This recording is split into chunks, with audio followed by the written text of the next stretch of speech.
इसके पहले हम लोगों ने बच्चों सीखा था आंतरिक विभाजन बिंदु P के निर्देशांक m1x2 प्लस m2x1 अपान m1 प्लस m2 और m1y2 प्लस m2y1 बटे m1 प्लस m2। इस सूत्र को हमें याद रखना है और थोड़ा और इसको कैसे अपने दिमाग में बैठाते हैं। पहला बिंदु आपके पास x1 y1 है, दूसरा बिंदु आपके पास है x2 y2।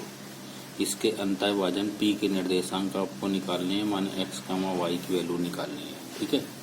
और जो P बिंदु है वो A और B को m1 और m2 के अनुपात में अंतःविभाजित करता है, माने P से A तक की दूरी m1 और P से B तक की दूरी m2। तो देखें इसको इसके साथ लेते हैं, ठीक है, m2 x1 प्लस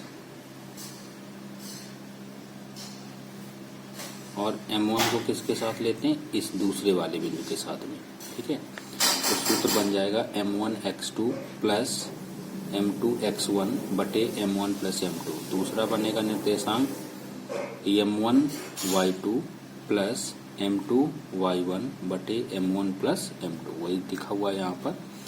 अच्छा, आपको दूसरी चीज़ ये भी बताई गई थी कि मध्य बिंदु के निर्देशांक, इसको भी रिवाइज कर लेते हैं। मध्य बिंदु के निर्देशांक, तो मध्य बिंदु के निर्देशांक आपको बताए थे हमने x1 प्लस x2 बटे 2 गामा y1 प्लस y2 बटे 2, ये आपको बताया था, इसको याद रखना। अब इससे रिलेटेड सवालों को प्रश्नावली 7.2 में दिया गया, उसको करते हैं। देखिए प्रश्नावली 7.2 का पहला सवाल है, कह रहा उस बिंदु के निर्देशांक ज्ञात कीजिए जो बिंदुओं इतने और इतने को मिलाने वाले रेखाखंड को 2:3 के अनुपात में विभाजित करता है, ठीक है। तो आइए इस सवाल को हम लोग करते हैं। देखिए ये दो बिंदु दिए थे A और B, A का निर्देशांक -1,7, B का निर्देशांक 4,-3। इसके अंतःविभाजित बिंदु P के निर्देशांक निकालने हैं, ठीक है, जिसको हमने x, y मान लिया। और जो P बिंदु है इसको 2 और 3 के अनुपात में अंतःविभाजित करता है। ये 2 डिस्टेंस है और ये 3 है, ठीक। तो देखिए जो सूत्र होगा, सूत्र तो हम लिख ही लेंगे, लिखेंगे आंतरिक विभाजन बिंदु P के निर्देशांक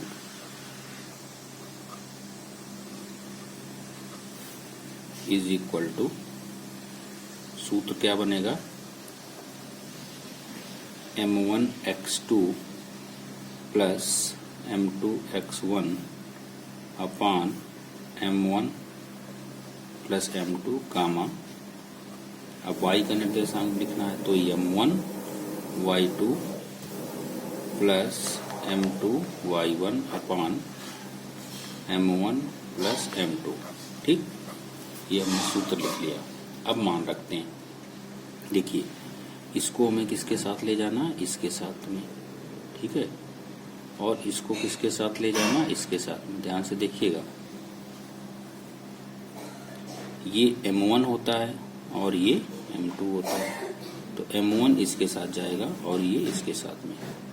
तो m1x2 माने 2 गुणा क्या लिखोगे 4 प्लस 3 गुणा क्या लिखोगे -1। देखिए वही मान हमने रखे हैं, m1 का मान 2 रख दिया, x2 का मान 4 रख दिया, प्लस और इसके बाद m2 की वैल्यू कितनी रखी 3 और x1 की वैल्यू क्या रखी है -1 बटे m1 प्लस m2 माने 2 प्लस 3। या तो ऐसे याद कर लो या सीधे सीधे फार्मूला याद रखो, उसमें मान रख दो। अब देखिए इसका गुणा m1 2 गुणा -3 करेंगे, क्योंकि y का निर्देशांक लिख रहे हैं तो y के साथ गुणा करेंगे, प्लस 3 का गुणा किसके साथ करेंगे, 3 गुणा 7 बटे 2 प्लस 3। तो ये आपके पास आ जाएगा 4 दूनी 8 और 3 एकम 3 बटे 5 2 3 6 प्लस 7 का 21 बटे 5। ठीक, 8 से 5 को आप घटाएंगे तो कितना बचेगा 5 बटे 5 कामा, यहाँ इससे घटाएंगे तो कितना बचेगा 15 प्लस का बटे 5। 5 से आप भाग दे दें तो ये आ जाएगा 1 कामा 3। तो जो अंतःविभाजन बिंदु P था हमारे पास, ठीक है, इसके निर्देशांक क्या होंगे 1 कामा 3। यही आपका आंसर हो गया। ठीक, देखिए अगला सवाल कह रहा है बिंदुओं 4 कामा -1 और -2 कामा -3 को जोड़ने वाले रेखाखंड को त्रिविभाजित करने वाले बिंदुओं के निर्देशांक निकालना है। माने एक ऐसा बिंदु निकालना है जो इन दोनों बिंदुओं को समान 3 भागों में विभाजित करता है। वो 2 बिंदु होंगे वाले बिंदुओं के निर्देशांक। ठीक है, तो आइए देखते हैं इसको कैसे करेंगे। देखिए ये 2 बिंदु दिए हैं ए और बी। ए का निर्देशांक आपको दिया है 4 कामा -1 और बी का निर्देशांक आपको दिया है -2 कामा -3। ठीक, अब ऐसे बिंदु इसमें निकालने हैं जो इसको समान 3 भागों में विभाजित करता हो। तो एक हमने ये मान लिया और एक हमने ये मान लिया। ये डिस्टेंस 1, ये भी 1, ये भी 1। ठीक, इसको हमने P मान लिया और इसको हमने क्या मान लिया Q। P Q जो है 2 बिंदु ऐसे हैं जो AB को समान 3 भागों में विभाजित करते हैं। इसके माने 3 भाग हो गए, एक भाग AP, दूसरा PQ, तीसरा QB, और तीनों कैसे हैं समान। ठीक, ध्यान से देखिएगा, अगर हम Q को जरा देर के लिए भूल जाएं तो ये डिस्टेंस रहेगी 1 और ये डिस्टेंस अब कितनी हो जाएगी 2 हो जाएगी पूरी P से B तक की। ठीक, तो पहली स्थिति में हम लोग क्या करें, इसको AB माना और इसको 4 कामा -1 और इसको लिखिए -2 कामा -3। 3 के लिए तो कोई फार्मूला हमें बताया नहीं गया है। 2 बिंदुओं का विभाजन बिंदु हम निकाल सकते हैं, तो इसको हम निकालते हैं। पहले बिंदु P निकालेंगे। पहले क्या निकालेंगे P, तो ये एक डिस्टेंस हो गई, ये कितनी हो गई 2। और फिर हम लोग क्या करेंगे, अगर PB का मध्य बिंदु भी निकाल लेंगे तो हमारा B बिंदु आ जाएगा कि ये 1:1 के अनुपात में विभाजित करता है। तो ये P और Q जो होंगे वो AB को समान 3 भागों में विभाजित करेंगे। बात सम्यकता समझ में आ गई होगी। P हमने क्यों लिया, P लेने पर हमें फायदा ये हुआ कि 1 का अनुपात 1 हो गया, 1 का 2 हो गया। ठीक है, 2 ये क्यों हो गया, क्योंकि यहाँ से यहाँ तक इसको 2 भागों में विभाजित किया गया। इसकी एक डिस्टेंस, इसकी एक, दोनों भी जुड़ करके कितनी हो गई 2। अब हम निकालेंगे अंतःविभाजक बिंदु P के निर्देशांक। आंतरिक विभाजन बिंदु P के निर्देशांक। सूत्र क्या लिखेंगे आप, m1x2 प्लस m2x1 बटे m1 प्लस m2 कामा m1y2 प्लस m2y1 बटे m1 प्लस m2। ठीक, मान रखें आप, तो काम वही करना है, इसको इसके साथ ले जाना है और इसको इसके साथ। तो 1 गुणा क्या होगा -2 प्लस 2 गुणा 4 बटे 1 प्लस 2 m1 प्लस m2 कामा फिर 1 गुणा -3। y का निर्देशांक लिख रहे हैं तो 2 गुणा -1 बटे m1 प्लस m2 1 प्लस 2।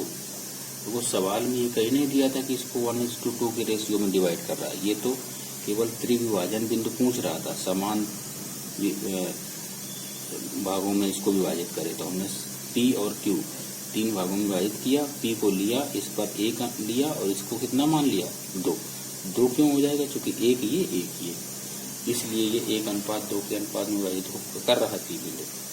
नहीं तो आप सोचो ये कहाँ से आ गया है, ये आपके पास आ जाएगा -2 प्लस 4 दूनी 8 बटे 3 कामा -3 और ये आ जाएगा -2 बटे 3।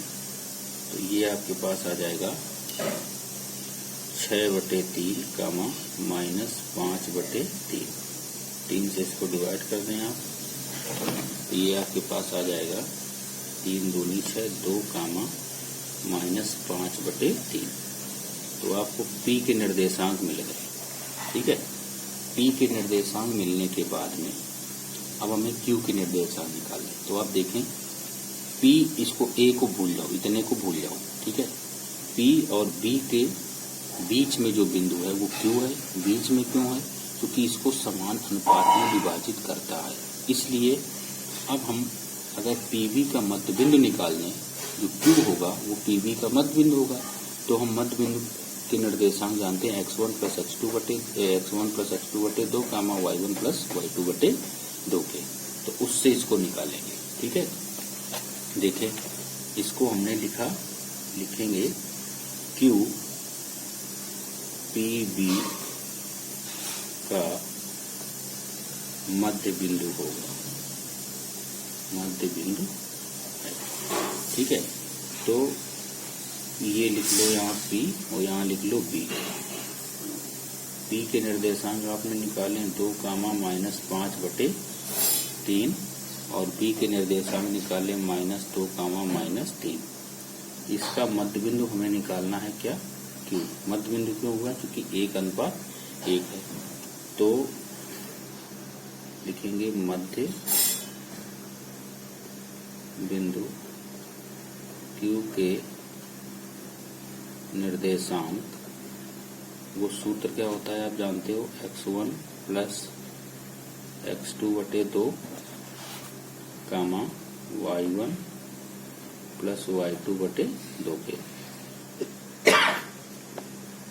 मान रख दें हम लोग x1 की वैल्यू 2 प्लस x2 का मान -2 है, तो ये -2 आएगा बटे 2 कामा y1 कितना है -5/3 और ये -3/2। अब इसको थोड़ा हल करना पड़ेगा। ये तो आपका आ जाएगा 0/2। ठीक है, इसको हल करेंगे तो जिसके बटे कुछ नहीं उसके बटे 1, 3 आप ऊपर लासा ले लें। ठीक है, तो ये आ जाएगा -5 -9, 3 को ऊपर नीचे गुणा करना पड़ेगा बटे 2। तो ये आपके पास आ जाएगा 0/2 करेंगे 0 आएगा, माइनस का ये हो जाएगा 14/3 दूनी 6, 2 से आप डिवाइड कर दें तो 0 कामा -7/3। ठीक है, तो ये त्रिविभाजन बिंदुओं के निर्देशांक जो होंगे वो कौन कौन से हो जाएंगे? लिखेंगे अतः